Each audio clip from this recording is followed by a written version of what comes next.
Alright, so this would be Tuesday, December 17th. We'll go through and talk about outsiders and the fun things that happen with people who die. Yes, there will be death. Maybe even in this room. No, I wasn't. Still not talking. Let's see, blah blah, information up there, blah blah. If you're still taking the test, you're running out of time. No, answer my Delaney, you might What's want your to stop question? talking to For number 26, we just have to use the language and information Yeah. from What the clues? What information in there would tell me that? Prove it. And you have literal. Yeah, I know. Make me feel pretty. Okay. Alright, see from there. Notebook will be picked up on Friday, so if you've not gone through and made yours look all pretty, make sure yours looks all pretty so we can do that. He's gonna change it. That's for my shadow, that's my regular kids, that's you guys. Aha! That brings us up to you guys. Alright. For tomorrow, we're going to be talking about the end of the book. So to give you some information as far as that'll go, we're going to talk about the final scene, Dallie's final scene, because Dallie's final scene in the book is a little bit confusing. And we're going to talk about sort of Randy's final scene, because it's also confusing. And not really Ponyboy's final scene, some of the stuff that happens to Ponyboy. We're going to talk about those things. And then the very, very end of the book and why that can be confusing. We're going to connect and combine all of that information together to try and help you out. Today, we're not going to go, we're going to talk about the Rumble, and we're going to talk about Johnny's final scene. But we're not going to go too much past that. So for those of you who have gone further than that, don't give stuff away. If you finish the book, I have extra credit or extra B-point things you can do. I have a crossword you can do. If you get the crossword done, then I also have a quiz you can take tomorrow for extra points. And then the crossword, it's 8 points for the crossword, and then 2 points for the word find. And then it's extra B-points or extra credit, your choice. Tiffany? Who's Randy? Is it up there? Oh, not up there. Randy is Randy and Bob. Who's Bob? Oh, yeah. Yeah, Shanky. Then Randy was his friend, and then he's the one that comes back later and says like he's not going to fight and stuff like that. He's like, people die in rumbles, and does like the talking to him, and you find out he's like trying to be a good person. Tells us that Bob could be a good person since his parents never yelled at him and stuff like that. Great conversation. Goes back to telling us why we should yell at kids. All right. Let's see, cover that. The poem that he went through that he and talked about the brain. What was the poem? Gold. Everything. Yes, the stained gold. And what is it? The stained gold means, or what are we supposed to get from the poem? Everyone dies. Nice. So everyone dies, not just everyone, everything dies. But what's the uplifting part of the idea of everything dying? That you should enjoy it while it lasts. Nice one. Enjoy it and cherish it while it lasts. Just like I know my class is a horrible place for you to be, but eventually it will end. And you'll go on to your next class, and it'll be even worse. You'll look back and go, man, I wish my work class was only kind of bad, like Mr. Brovicast. Now it's even worse and worse.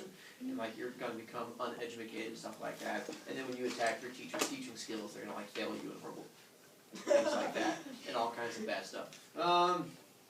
What is it that Johnny decides to do when they're out there? This is when they're out at the Dairy Queen and talking back and forth. Oh, And he he says, decides to turn himself in. there, he's going to turn himself in. Why? Because he doesn't want Ponyboy to like get in trouble. There you go. Doesn't want Ponyboy to get in trouble. We're going to turn ourselves in. That's when they went back and they get to the church. What's going on at the church, Stephanie? Fire. It was on fire, and they run inside because why run inside a house that's on fire? Epidemic? Because there's a bunch of little kids burning inside. You know, little barbecue children. I mean, I do. You guys probably don't barbecue little children, so they run in there to try and save them, pull them out. And then Ponyboy gets back to after the hospital, and it turns out he doesn't get arrested like he was pretty sure was going to happen. Sweater? He wasn't arrested because he saved all the kids. Nicely done. And then you find out a bit more at the very end of the book. They're going to talk about the trial that comes up, and with the trial, you'll find out also why he wasn't arrested. Thought you raised your hand, making sure. And then the next day, they talk about the fact that they saved everybody and things were good. Page 111. This is when Soda Pop is talking about Sandy, and he's talking to Ponyboy, and Ponyboy is asking about her. It gets a little bit confusing, and I wanted to see if you guys knew why. On page 111, they're talking about throwing a party after they whoop on the socias during the whole big greaser throwdown. And it says, let's see, where are you going to get the dough, little man? Derry had found the cake and was handing out pieces. "I'll think of something," Soda Pop assured him between bites. "You gonna take Sandy to the party?" I asked, just to be saying something. There was instant silence. I looked around. "Hey, what's the deal?" Soda Pop was staring at his feet, but his ears were reddening. "No, she went to live with her grandmother in Florida." "Really? How come?" "Look," Steve said, surprisingly angry. "Does he have to draw you a picture? Is either that or get married. And her parents almost hit the roof at the idea of her marrying a 16-year-old kid." 17, Soda said softly. "I'll be 17 in a couple of weeks." "Oh," I said, embarrassed. Soda wasn't innocent. I'd been in on bowl sessions, and his bragging was as loud as anyone's, but never about Sandy. Not ever about Sandy. Now, it gives you information, but it's very vague and alluding to the poor choice that Soda Pop and Sandy have made that gives her the choice of either getting married to him at 16 or running away to another place, have to live with family, like way far away. The poor choice that they made was she is what the kids are calling pregnant. And so that's where that reference is coming to, and the fact that's why she had to leave, because she was pregnant. They're saying you either have to get married or she's going to leave and have the baby, raise it elsewhere and stuff like that. But of course, how does Soda Pop feel about this? Not great. Yeah, he likes her. I think he would have been very happy to be married to her, but apparently her parents, that the idea of her marrying him didn't work out so well. And then that's when Randy shows up, and he has the conversation with Ponyboy. I think they meet at the Dairy Queen? Tasty Freeze? Somewhere? There's ice cream involved. I think it might be Dairy Queen. And that's when Randy shows up, and they talk back and forth, and Randy talks about the big rumble coming up. And what does Randy say about the rumble? Not going to fight. Why is Randy not going to fight in it? Well, then I'll leave that with him. Yeah? Oh, because he knows that, like, fighting isn't going to solve anything. Nicely done. The whole idea that fighting doesn't solve anything is like people get hurt, it's not going to solve anything. Bad stuff is going to happen from there. Then with the whole rumble, if the Socias win the rumble, what is going to happen? Or what? Why are it's sort of like a gamble. So if the Socias win, what's going to happen in the town? We've not gotten that far yet. I'm guessing. What? You guys are staring at me blankly. What question would you I'm do? doing a test, but I read the whole book. That's good. In the rumble, if the Socias win, what happens? Oh, they get to stay on their property. Nice one. They get to keep beating them. If the Greasers win, then what happens? They have to get out of there. That's what they say. If the Greasers win, you have to leave. Then you have the whole big rumble that throws down, and that's what takes. I don't want to give stuff away. How many of you guys have not gotten to page 150 yet with what's coming up? So I have an idea. Give it away. Then I feel safe. I just want to make sure it was like half of you. I didn't want to be giving stuff away coming up. If you haven't gotten there, then surprise, there's stuff coming up. So you have the rumble, and you have the two. Who starts the rumble for the Greasers? Derry steps up. He's like, he volunteers. And then who starts the rumble for the Socias? Randy. Luke? It's when Randy put on when Derry put on the football team, it's his halfback. Yeah, yeah. I think it was named Paul. Nice one. And so Paul, who was his friend, so you have Randy and Paul, who used to be BFFs, but then as they went along, they sort of separated because one got poorer and one got richer, and so you have that throwdown between the two of them, so it becomes like this big metaphor for the throwdown and separation of the friends and blah, blah, blah, deepness. And then neither one of them wants to throw the first punch. They just do the walking around. And then all of a sudden, someone shows up, and the rumble starts. Who shows up? Dally comes running in. You can't fight without me! And he comes running in there, and then all of a sudden, they all fall on each other, the rumble and the fighting and the kicking and the biting. Except for Ponyboy, who apparently still is not feeling well. Because normally, who does Ponyboy team up with anytime there's a good fight? Johnny. They have like little Wonder Twin powers, and they activate and they fight together and stuff like that. But where's Johnny? In the hospital. So instead, who does Ponyboy try to team up with, who he feels is also not at full power? Dally. Yeah, he teams up with Dally. He only has one arm because one arm is still on bandages. He's like, I want to have a person anyway. And so they sort of team up. Except what happens to Ponyboy during the rumble? Which apparently is not good. He gets kicked in the head when he's laying on the ground like, and the little noggin, which makes him get a little blacking out and having issues. Yes. Do I put this here? On the big pile of tests. Yeah. Good job. And so then, who wins the rumble? Greasers and the Socias take off running. And it turns out the Brumley boys broke the rules. And what did the Brumley boys do that broke the rules? They got holes. They brought weapons and their own. Wait, and then the Brumley boys' own friends get the whoop down on them. They come up there and they start beating them like, "You brought weapons!" And they beat them down. And then, as soon as they win, what does Dally say they have to go do? See Johnny in the hospital. Why? Because he's not going to make it much longer. So they take off, they get to the hospital, and I'm going to read that final scene real quick because it's so uplifting.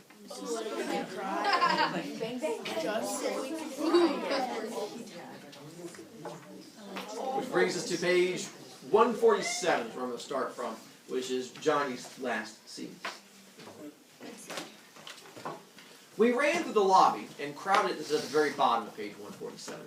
We ran through the lobby and crowded past people into the elevator. Several people yelled at us, I think because we were pretty racked up looking. But Dally had nothing on his mind except Johnny, and I was too mixed up to know anything, but I had to follow Dally. When we finally got to Johnny's room, the doctor stopped us. "I'm sorry, boys, but he's dying." "We gotta see him," Dally said, and flicked out 2-bit switchblade. His voice was shaking. "We're gonna see him, and if you give me any static, you'll end up on your own operating table." The doctor didn't bat an eye. "You can see him, but it's because you're his friends, not because of that knife." Dally looked at him for a second, then put the knife back in his pocket. We both went into Johnny's room, standing there for a second, getting our breath back in heavy gulps. It was awful quiet. It was scary quiet. I looked at Johnny. He was very still. For a moment, I thought in agony, he's dead already. We're too late. Dally swallowed, wiping the sweat off his upper lip. "Johnny Cake?" he said in a hoarse voice. "Johnny?" Johnny stirred weakly, then opened his eyes. "Hey." "We won," Dally panted. "We beat the Socias. We stomped them, chased them out of our territory."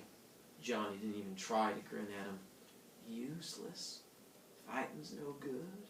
He was awful white. Dally licked his lips nervously. "They're still writing editorials about you in the paper for being a hero and all?" He was talking too fast and too calmly. "Yeah, they're calling you a hero now, and heroizing all the greasers, and we're all proud of you, buddy." Johnny's eyes glowed. Dally was proud of him. That's all Johnny ever wanted. Pony boy? I barely heard him. I came closer and leaned over to hear what he was going to say. "Stay gold, pony boy. Stay gold." The pillow seemed to sink a little, and Johnny died. You read about people looking peacefully asleep when they're dead, but they don't. Johnny just looked dead, like a candle with the flame gone. I tried to say something, but I couldn't make a sound. Dally swallowed and reached over to push Johnny's hair back. "Never could keep that hair back. That's what you get for trying to help people, you little punk. That's what you get." Whirling suddenly, he slammed back against the wall. His face contracted in agony and sweat streamed down his face. "Darn it, Johnny," he begged, slamming one fist against the wall, hammering it to make it obey his will. "Oh, darn it, Johnny, don't die. Please don't die." He suddenly bolted to the door and down the hall. So the last thing that Johnny says to Tony Boy, "Stay gold." What's he trying to tell him? That poem. Petey? Just stay, because the poem, it was like stay gold, so he was like stay gold because enjoy life while you have it, because he doesn't have it anymore, so he wanted to like live up his life like for Johnny, like, yeah. Nicely done. So the whole idea of staying happy, because that's the whole dying and having regrets, and that's Johnny's. He's like, "I'm no longer going to be with you," and passing on. It's like there's no point being bitter and angry. When he finds out that they won, what does Johnny say about fighting? It's bad. Yeah, he's like, "It's pointless. Don't bother doing it." He's like, "It's not going to solve anything." And so the whole, which hurts Dally, because Dally's like, "We fought for you." And Johnny's like, "Fighting sucks." He's like, and so he's like, kind of ruined that one. And so that's where you have the whole connection. Dally doesn't take the whole death of Johnny very well, which we're going to talk about tomorrow, because that's one of the next big scenes that's coming up. With Bob, this talk with Randy, when Randy and Ponyboy talk back and forth with Bob, Randy explains what was wrong with Bob. He says Bob was a good person. Bob was a great friend. What was Bob's problem? catch that part of it. Yeah, Abidemi? His mom and dad were messed up. You're on the right track. They were messed up. They just didn't. They weren't strict enough on him. Nicely done. He says that was the issue, that they weren't strict enough to him. Every time that Bob screwed up and did something wrong, what did his parents do? They got it was their fault. Nicely done. They got him out of trouble. They tried to make it okay for him. So basically, Randy says, who is his closest friend, Bob kept doing worse and worse things because what did Bob want to have happen? Nicely done. He wanted them to finally yell at him. That was the whole thing he was going for, is to finally get his parents to yell. Because if you yell at someone, it shows that you care about them. Now, to the extreme, you have Johnny's parents. Johnny's parents just yell all the time. That's also not caring. There's an area in the middle where if you just let someone do anything they want all the time, that's also not caring the right way. So you have to actually put effort into try and help guide them and shape them and stuff like that. That shows that you have concern for them because you're trying to make them a better person. Bob's parents didn't try to make him a better person. So that's why he kept making worse and worse choices, and it's all fun and games until someone shivs you in the liver. And so that's what eventually happened to poor Bob. Tomorrow, we'll talk about the other depressing things that are coming up from there. If you have, or if you finish the book, I'll give you guys a little extra credit thing that you're more than welcome to do. Let's say, because I know we have multiple dead people today, let's say hello to our dead people. Hi, Hi, dead people! More dead people.